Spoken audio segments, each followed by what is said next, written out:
ዴልታ የተሰኘው አዲሱ የኮሮና ቫይረስ ኢትዮጵያ መግባቱን ለማረጋገጥ የምርመራ ስራዎች እየተካሄዱ መሆኑን የጤና ሚኒስቴር ገለጸ። በሀገሪቱ ሶስተኛ ዙር የቫይረሱ ስርጭት መታየት መጀመሩን በመግለጽ ከሰሞኑ ቫይረሱ የሚገኝባቸው ሰዎች ቁጥር በ4 እጥፍ መጨመሩን የጤና ሚኒስትር ዶክተር ሊያ ታደሰ ተናግረዋል። በቴሌ ማሻገሬ ዝርዝሩ እንደሚከተለው ታቀርበዋለች።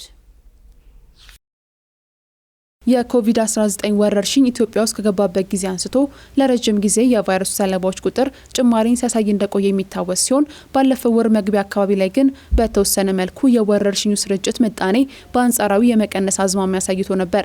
ይሁን እንጂ ከቅርብ ሳምንታት ወዲህ የኮቪድ-19 ስርጭት አሳሳቢ በሆነ ፍጥነት እየጨመረ እንደሚገኝ የጤና ሚኒስቴር ዶክተር ሊያ ታደሰ ተናግረዋል። ቀደም ብሎ የኮቪድ ምርመራ ከሚያደርጉ 100 ሰዎች ውስጥ 3ቱ ብቻ ቫይረሱ ይገኝባቸው እንደነበር የገለጹት ሚኒስትሯ ባለፉት 3 ሳምንታት ምርመራ ካደረጉ ግለሰቦች ውስጥ ወደ 8 የሚጠጉት በቫይረሱ መያዛቸው የተስተዋለ ነው። የሞት ምጣኔም እንዲሁ ጭማሪ በማሳየት ላይ ሲሆን ባለፉት 3 ሳምንታት በቫይረሱ ሳቢያ በሳምንት 13 ሰዎች ህይወታቸው ያለፈ እንደነበር በማስታወስ በአሁኑ ወቅት ግን በሳምንት 36 ሰዎች በቫይረሱ ሳቢያ ህይወታቸውን ያጡ መሆኑን ሚኒስትሩ አክለዋል። ባለፉት 3 ሳምንታት ናሙና ከሰጡ ግለሰቦች የኮቪድ-19 ቫይረስ የተገኘባቸው አማካይ ሳምንታዊ ምጣኔ 2.8 በመቶ የነበረው ወደ 7.4 በመቶ አድጓል። ይሄ እንግዲህ ወደ 2.6 እጥፍ ጭማሪ ነው።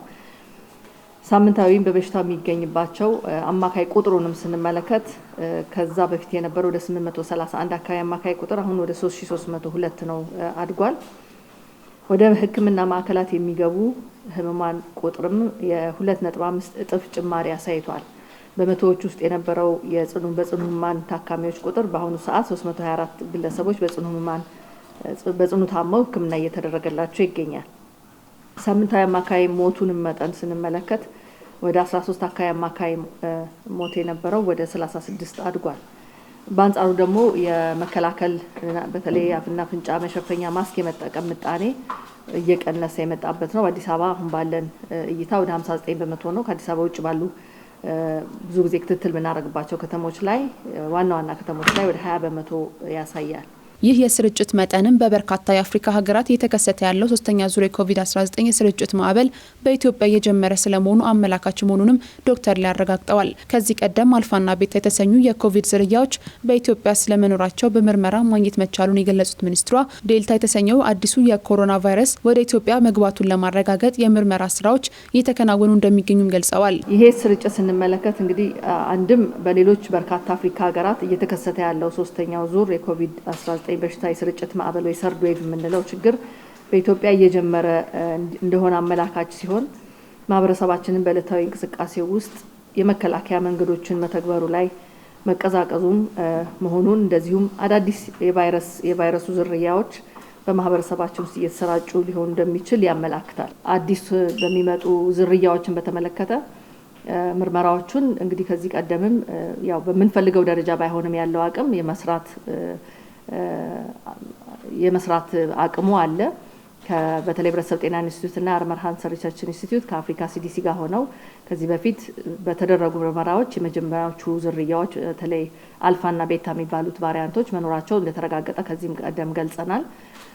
ነገር ግን የዴልታ ቫሪያንቱን ምርመራ ሂደት ላይ ነው ያለው። ለዛ ተጨማሪ የሚያስፈልጉ መሳሪያዎቹ ቢኖሩ የሚያስፈልጉ ኤጀንቶች በቀላሉ ማግኘት ስላልቻልን ዘግይቷል። ነገር ግን አሁን በአጭር ቀናት ውስጥ ውጤቱን የምናውቅ ስለሚሆን እሱን እናሳውቃለን። ስለሆነ በሌሎች ሀገራት በሶስተኛው ዙር ወይም ሰርድ ዌቭ የኮቪድ-19 ማዕበል ምክንያት የደረሰው ከፍተኛ ጉዳት በሀገራችን እንዳይደርስ እያንዳንዱ የማህበረሰብ ክፍል የኮቪድ-19 ወረርሽኝን ለመከላከል የሚያስፈልጉትን እርምጃዎች አሁንም አጠናክሮ መውሰድ ይገባዋል። በኢትዮጵያ በመጀመሪያ ዙር ቅድሚያ ለሚሰጣቸው የማህበረሰብ ክፍሎች በተሰጠው የኮቪድ-19 መከላከያ ክትባት ከ2 ሚሊዮን በላይ የሚሆኑ ዜጎች ክትባቱን የወሰዱ ሲሆን ከ300 ሺህ በላይ የሚሆኑት ደግሞ የሁለተኛውን ዙር ክትባት መውሰዳቸውንም ዶክተር ሊያ አንስተዋል።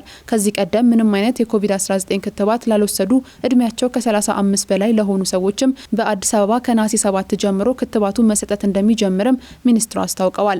በቅርቡም የአሜሪካ መንግስት በኮቫክስ ፋሲሊቲ በኩል ክትባቶችን ለተለያዩ ሀገራት ለግሷል። በዚህም መርሃ ግብር ለኢትዮጵያ የተለገሰው የጆንሰን ኤንድ ጆንሰን 1.65 ሚሊዮን ዶዝ የኮቪድ ክትባት ተረክበናል።